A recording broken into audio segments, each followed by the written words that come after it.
Hello दोस्तों, civil education channel पर आपका स्वागत है। आज की क्लास में हम क्या पढ़ने वाले हैं। हमने राजस्थान ज्योग्राफी चालू कर रखी थी और उसके अंदर राजस्थान के जो भौतिक प्रदेश है उनका विभाजन हम पढ़ रहे थे। भौतिक विभाजन के आधार पर हमने बेसिक जो आधार था वो देख लिया है, उसके जो भाग थे वो डिवाइड कर लिया, कितने उपभाग थे वो डिवाइड कर लिया है। सारी चीजें हो गई है। ये अगर आपने नहीं देखी है, देखना चाहते हैं तो पिछली क्लासें हैं, वर्गीकरण के आधार पर बताया गया है, तो आप वहां पर जाकर देख सकते हैं।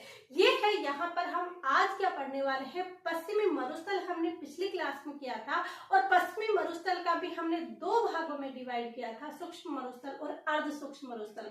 तो इन दोनों चीजों के अंदर फर्स्ट पार्ट आज पढ़ेंगे और सेकंड पार्ट हम कल पढ़ेंगे। तो स्टार्ट करते हैं कौन सा, पश्चिमी मरुस्थल का उपविभाजन। तो पश्चिमी जो मरुस्थल है उसके बारे में हमने पूरे पश्चिमी मरुस्थल के बारे में कल देखा था और पश्चिमी मरुस्थल का उपविभाजन हमने कितने भागों में किया है। उपविभाजन किया है हमने दो भागों में। कितने भागों में? दो। कौन कौन से? सूक्ष्म मरुस्थल और अर्ध सूक्ष्म मरुस्थल। अब जैसे कि हमने यहाँ पर एक छोटा सा डायग्राम बनाते हैं हम। ये है हमारा राजस्थान। क्या है? राजस्थान है। ये राजस्थान के अंदर पहले 33 जिले थे, अब कितने कर दिए हैं? 50 कर दिए हैं। लेकिन क्षेत्रफल हमारे राजस्थान का उतना है, क्षेत्रफल नहीं बढ़ा है। हमारे आंतरिक जिलों के अंदर परिवर्तन किया गया है। अब यहाँ पर मैंने कहा कि ये जो पश्चिमी मरुस्थल है, यहाँ पर ये 50 सेंटीमीटर रेखा है जो कि हमारे राजस्थान को दो भागों में बांटती है। ये 50 सेंटीमीटर है। यहाँ पर क्या है? पश्चिमी मरुस्थल है, अरावली के पास स्थित है। और इसी के इस मरुस्थल को यदि दो भागों में बांटती है तो वो 25 सेंटीमीटर, यानी 50 का आधा कितना होता है? 25। 50 का आधा कितना होता है? 25। तो 50 सेंटीमीटर है पूरी पश्चिमी मरुस्थल। उसके भी आधा पश्चिमी मरुस्थल को कौन सी रेखा काटती है, यानी बराबर दो भागों में कौन सी रेखा बांटती है? तो वो आंसर होगा हमारा 25 सेंटीमीटर, जो कि पश्चिमी मरुस्थल को दो भागों में बांटती है। तो यहाँ पर जो ये 25 सेंटीमीटर वर्षा रेखा है, तो ये तो कौन सा हो जाएगा? ये तो हो जाएगा हमारा सूक्ष्म मरुस्थल। कौन सा हो जाएगा? सूक्ष्म मरुस्थल हो जाएगा। और ये जो हमारा है ये हमारा हो जाएगा अर्ध शुष्क मरुस्थल। और इसी ही मरुस्थल के हमने ये दो उपविभाजन किए थे, ये दो उपविभाजन हुए थे। अब आज हम क्वेश्चन पढ़ने वाले हैं इन दो उपविभाजनों के अंदर। आज हम पढ़ने वाले हैं सूक्ष्म मरुस्थल। सूक्ष्म मरुस्थल, इसके बारे में आज हम इस क्लास के अंदर चर्चा करेंगे। तो सूक्ष्म मरुस्थल क्या है? तो हमने अभी कहा कि ये 25 सेंटीमीटर वर्षा रेखा के अंदर स्थित है। तो वर्षा कितनी होगी? 25 सेंटीमीटर से कम। सूक्ष्म मरुस्थल के अंदर वर्षा कितनी होगी? यहाँ पर जो वर्षा होगी वो होगी 25 सेंटीमीटर से कम। क्योंकि कल हमने मरुस्थल पढ़ा था तो उसमें कहा था कि जो वर्षा है वो 50 सेंटीमीटर से कम होती है, क्योंकि यहाँ पर जो वर्षा रेखा है वो 50 सेंटीमीटर है मरुस्थल की तरफ। लेकिन हम सूक्ष्म मरुस्थल पढ़ रहे हैं, यहाँ 25 सेंटीमीटर से कम वाले को हमने सूक्ष्म मरुस्थल कहा है। तो वर्षा भी यहाँ पर कितनी होगी? 25 सेंटीमीटर कम यहाँ पर वर्षा होगी। अब बात आती है कि ये सूक्ष्म मरुस्थल है, इसका तो विस्तार कहाँ पर होता है? पश्चिमी मरुस्थल के तो हमने पूरे अरावली के पश्चिम की साइड जो सारे जिले थे वो देख लिया था। लेकिन ये सूक्ष्म मरुस्थल को हमने दो भागों में डिवाइड किया है। लेकिन सूक्ष्म मरुस्थल में कौन से जिले आते हैं और अर्ध सूक्ष्म मरुस्थल में कौन से जिले आते हैं? तो जिले देखना इम्पोर्टेंट है। तो कैसे? देखिए, रटने की आवश्यकता नहीं है। क्यों? क्योंकि ये जो 25 सेंटीमीटर रेखा है, यहाँ पर ये कौन सी रेखा आ जाती है? यहाँ पर कौन सी? रेड क्लिफ रेखा आ जाती है, जो कि किससे लगी हुई है? पाकिस्तान से। पाकिस्तान से हमारी अंतरराष्ट्रीय सीमा लगती है। वहां पर जिले कौन कौन से लगे हैं तो वो जिले देखिए। तो यहाँ पर हम देख सकते हैं कि यहाँ पर तो एक कौन सा जिला होगा? जैसलमेर होगा। एक यहाँ पर कौन सा जिला होगा? बाड़मेर होगा। फिर ऊपर जाए तो यहाँ कौन सा जिला होगा? फलोदी होगा। और फलोदी के ऊपर देखे जाए कौन सा? बीकानेर। और गंगानगर और हनुमानगढ़ के अंदर 50 सेंटीमीटर रेखा है, तो वो किसके अंदर जाएगा? वो अर्ध सूक्ष्म मरुस्थल के अंदर जाएगा। उन जिलों को हमें नहीं लेना है। इसके साथ ही आप देख सकते हो कि यहाँ पर हमने ये लाइन खींची है यहाँ पर। तो यहाँ पर जैसलमेर के पास इधर फलोदी है, फलोदी बाड़मेर, बाड़मेर के पास यहाँ पर नया जिला बालोतरा बना है। और फलोदी के पीछे ही कौन सा स्थान है, वो है जोधपुर। तो जोधपुर, बाड़मेर, बालोतरा, इनका भी कुछ अंश है। ये तो है नहीं कि इन्होंने एक रेखा खींच दी जिलों के अनुसार वही हो गई। वर्षा रेखा है वो फिक्स भूभाग को लेकर थोड़ी खींची जाती है कि भाई ये हमने भूभाग निश्चित कर दिया, ये इसके अंदर लेंगे और ये इसके अंदर नहीं लेंगे, तो ये पूरा जिला इसमें शामिल होगा और ये पूरा जिला इसमें शामिल नहीं होगा। ऐसा नहीं होता। इसके अंदर क्या है कि बाड़मेर, बालोतरा और जोधपुर, इनका तो कुछ भाग है, लेकिन जैसलमेर, फलौदी और बीकानेर, इनका पूरा का पूरा भाग है वो किसके अंदर जाता है, सूक्ष्म मरुस्थल के अंदर जाता है। तो ऐसे आप इनके विस्तार वाले ये जो जिले हैं वो डायग्राम के थ्रू याद कर सकते हैं। रटने की बजाय डायग्राम में समझने में चीजें आसानी होगी। तो यहाँ पर हमने इसका विस्तार कहाँ पर देखा, हमने देखा इसका, एक तो देखा हमने जैसलमेर के अंदर, दूसरा हमने देखा कौन सा जिला जैसलमेर के ऊपर कौन सा है, फलौदी, फलौदी के बाद कौन सा है, बीकानेर, बीकानेर के बाद हमने देखा कि कुछ भाग किसका भाग है, एक तो है हमारा कुछ भाग बाड़मेर, बालोतरा और आ जाएगा इसके अंदर जोधपुर। कौन सा आ जाएगा, जोधपुर। और इनका कुछ भाग किसके अंदर है, इनका कुछ भाग अर्ध सूक्ष्म मरुस्थल के अंदर भी है। तो आई होप आपको विस्तार अच्छे तरीके से याद हो गया होगा कि 3 जिले तो पूरे आएंगे, जैसलमेर, बीकानेर, फलौदी, और 3 जिले जो कुछ भाग इसके अंदर जाता है वो आ जाएगा बाड़मेर, बालोतरा और जोधपुर।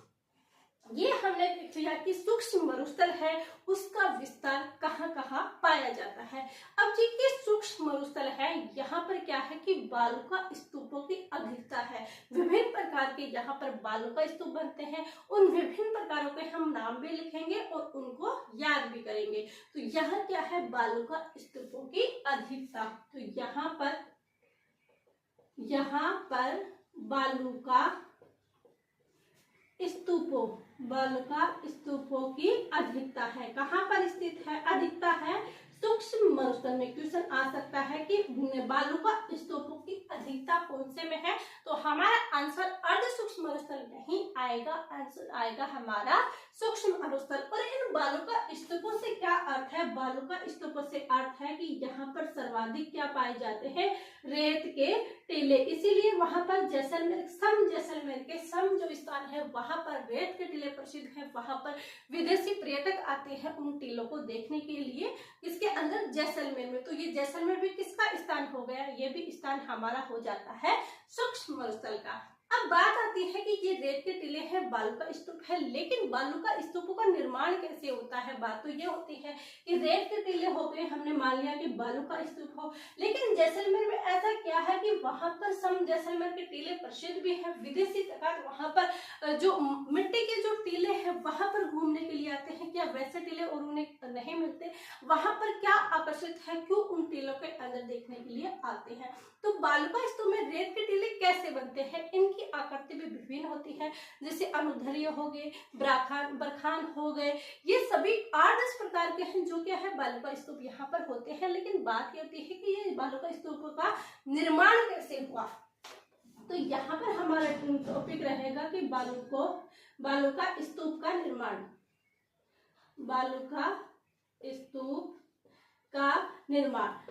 स्तूप का निर्माण कैसे होता है। देखिए सबसे पहले तो आप ये देखिए कि जब हमारी गर्मियों के अंदर हवाएं चलती है, लू चलती है, तो ऐसे नहीं कि यहाँ पर नहीं चलती है, लेकिन यहाँ पर कम मात्रा में चलती है। आपने देखा होगा कि यदि कोई पेड़ है, क्या है, कोई पेड़ है, उस पेड़ के आसपास अगर आपने कभी ध्यान से देखा होगा कि ये जो पेड़ है, इस पेड़ की ये जड़ है और यहाँ पर क्या है, एक नई मिट्टी आकर जमा हो जाती है। यहाँ पर जैसे ये भूमि है और इस भूमि पर यहाँ पर आके नई मिट्टी आ जाती है। ये नई मिट्टी सी, इतनी सुंदर मिट्टी सी कहाँ से आती है, तो देखिए जब हवाएं चलती है, हवाएं यहाँ से, जैसे ये हवाएं यहाँ पर आती है और हवाएं अपने साथ मिट्टी को भी उड़ाकर ले आती है, और धूल के कण, इन मिट्टी के कण हल्के होते हैं, इन हवाओं के साथ उड़कर जब इन पेड़ से टकराते हैं तो इनकी जो ये यहाँ पर जो इनकी जड़ है, जड़ के ऊपर ये जब हवाओं के साथ आते हैं तो इनके टकराव से हवा तो ऊपर उड़ जाती जाती है, लेकिन जो मिट्टी के कण इनके साथ आते हैं वो यहीं पर इकट्ठे हो जाते हैं। और आपने कभी गौर किया हो, देखा हो तो देखना कि जो पेड़ है उसके पास ऐसे एक मिट्टी का ढेर लगा होता है। अगर आप थोड़े दिन बाद देखोगे तो पेड़ के अंदर ज्यादा मिट्टी यहाँ पर जमा हो जाती है धीरे धीरे। तो ये कैसे जमा हुई? ये जमा हुई हवा के कारण। हवा के द्वारा, हवा जब आई तब उसके साथ क्या हुआ, मिट्टी के कण आए, और मिट्टी के कण आने से जब पेड़ के टकराते हैं तो वो मिट्टी वहां पर रुक जाती है, हवाएं हल्की होके आगे निकल जाती है या फिर ऊपर उठ जाती है। तो इस वजह से क्या है, ऐसे निर्माण होता है। हमारे यहाँ पर अधिक वायु इतनी तेज नहीं चलती जितने की पश्चिमी राजस्थान की तरफ धूल भरी आंधियां चलती है।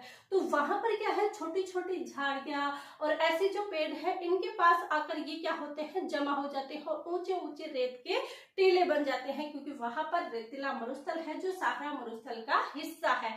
तो उस वजह से वहां पर रेत अधिक है और हवाओं के साथ चलने के कारण क्या होता है कि वहां पर उन बालों का स्तूप, रेत के टीलों का निर्माण हो जाता है, और उन रेत के टीलों को ही हम क्या कहते हैं, बालों का स्तूप कहते हैं। तो इसके अहम डेफिनेशन लिखे, क्योंकि ये पेड़ की तरफ तो आपको समझाने की तरफ, क्योंकि हम यहाँ पर रहते हैं पूर्वी राजस्थान की तरफ। यदि आप और कहीं रहते हो तो ये चीजें हम जरूरी थोड़ी है कि हम जाके सब जैसलमेर देख के आए हैं कि कैसे है कैसे नहीं है।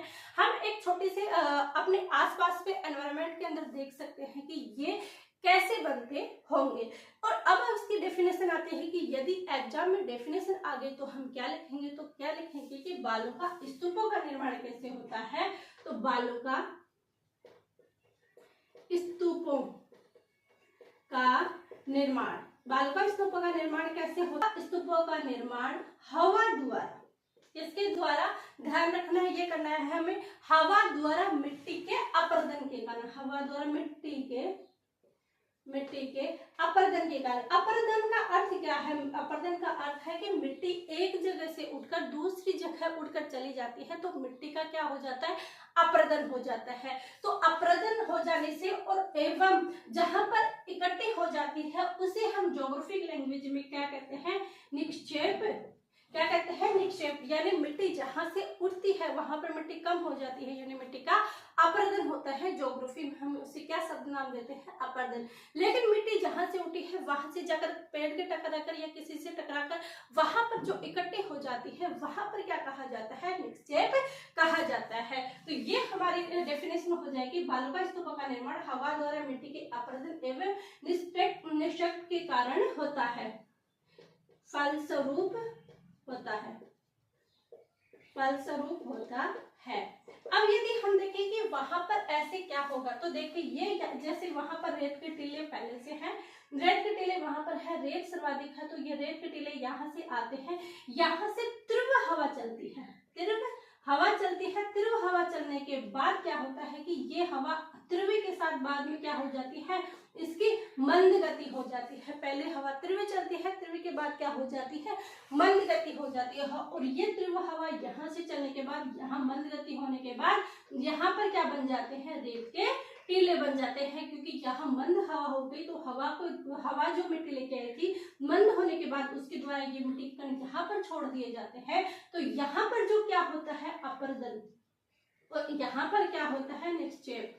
तो इसके द्वारा क्या होता है, इस प्रक्रिया के द्वारा क्या होता है, बालू का स्तूपों का निर्माण होता है। कई बार देखते हैं कि यहाँ पर बालू का स्तूप थे, लेकिन अगले दिन हमें वहां पर बालू का स्तूप नहीं मिलते बल्कि दूसरी जगह मिलते हैं। तो नए बालू का स्तूपों का निर्माण हो जाता है, यहाँ पर नए बालू का स्तूपों का निर्माण, यहाँ पर क्या होता है, नए बालू का स्तूपों का निर्माण हो जाता है। आई होप आपको बालू का स्तूप समझ में आ गया होगा।